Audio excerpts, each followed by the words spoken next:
Alors, initiation au théorème de Thalès, donc nous sommes sur l'exemple numéro 1. Donc le quadrilatère ABCD à droite est un agrandissement du quadrilatère A'B', C', D' qui est à gauche.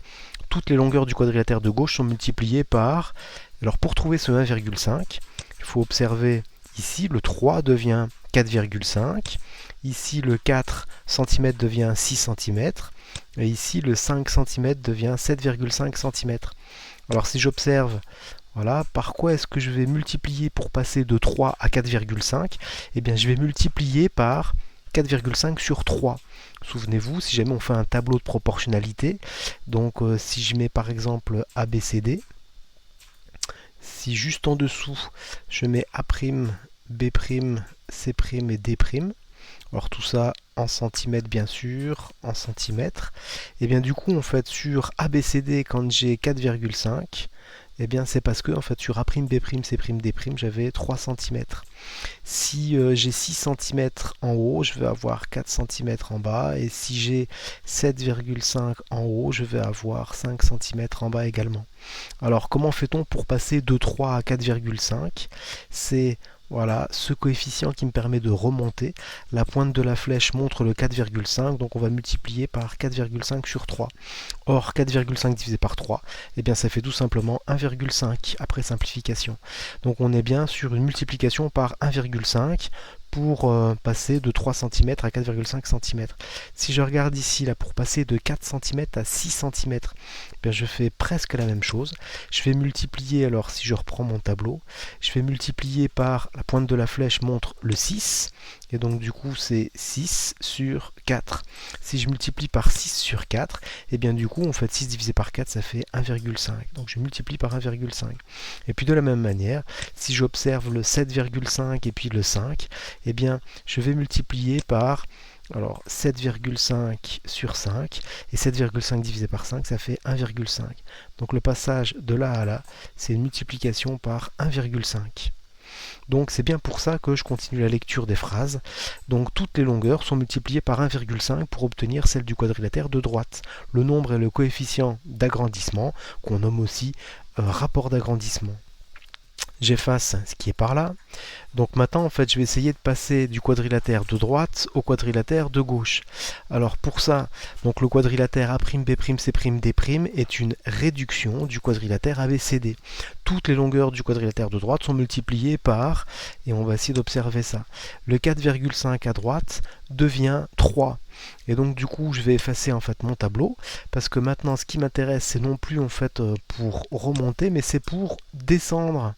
Et donc du coup, comme je passe de 4,5 à 3, ici, je vais multiplier par, et alors voilà, pour descendre, je multiplie par la fraction 3 sur 4,5, et 3 sur 4,5, eh bien ça ne tombe pas juste.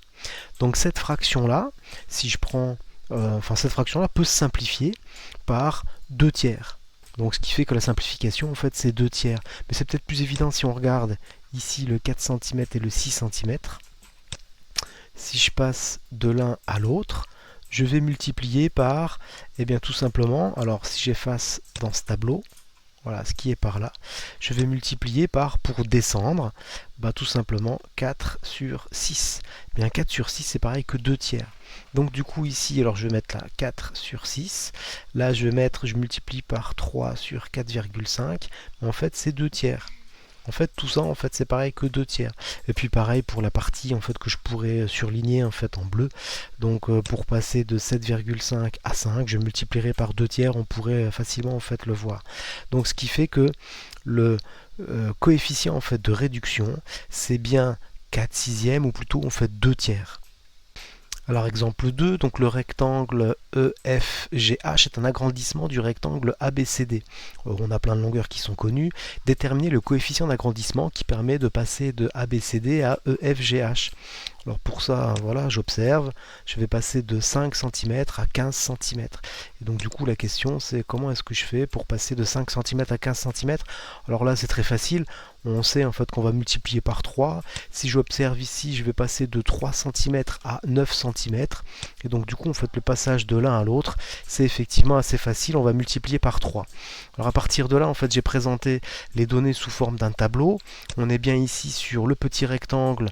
On est sur, voilà, en centimètres, 5 cm, 3 cm. On va avoir sur le grand rectangle, celui qui est en vert, donc 15 cm, 9 cm. Et pour passer de l'un à l'autre, du petit en fait au grand, on va multiplier par exemple 15 cinquièmes, c'est-à-dire 3. Donc le coefficient d'agrandissement, c'est bien 3. Ensuite, on nous pose des questions sur l'aire, donc l'aire de ABCD.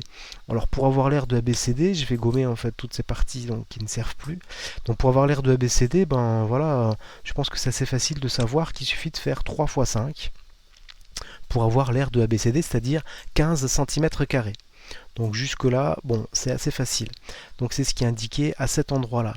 On me demande également l'aire du rectangle qui est EFGH. Pareil, on va faire 15 multiplié par 9.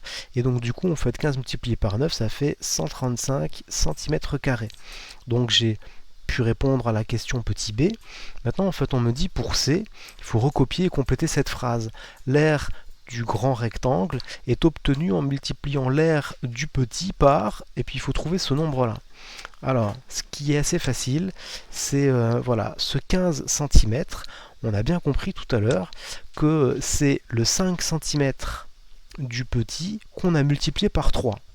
Ce 9 cm qui est ici, c'est tout simplement en fait le 3 cm qu'on a multiplié par 3.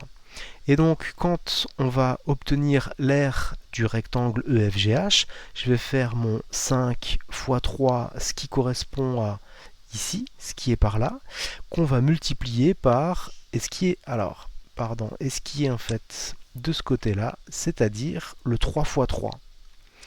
Et donc, si on observe bien, donc le 3 qui est là, le 3 qui est là, je vais le mettre à droite, et puis le 5 et le 3, c'est donc 5 fois 3, qui correspond ici en fait à ce qui était sur l'aire du rectangle bleu, et qu'on va multiplier par 3 fois 3, c'est-à-dire 3 au carré.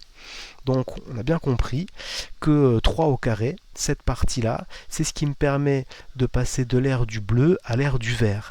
Et donc du coup à partir de là, c'est bien 3 au carré, c'est-à-dire ce coefficient d'agrandissement, celui qui est ici, qu'on va mettre à la puissance 2 pour l'aire.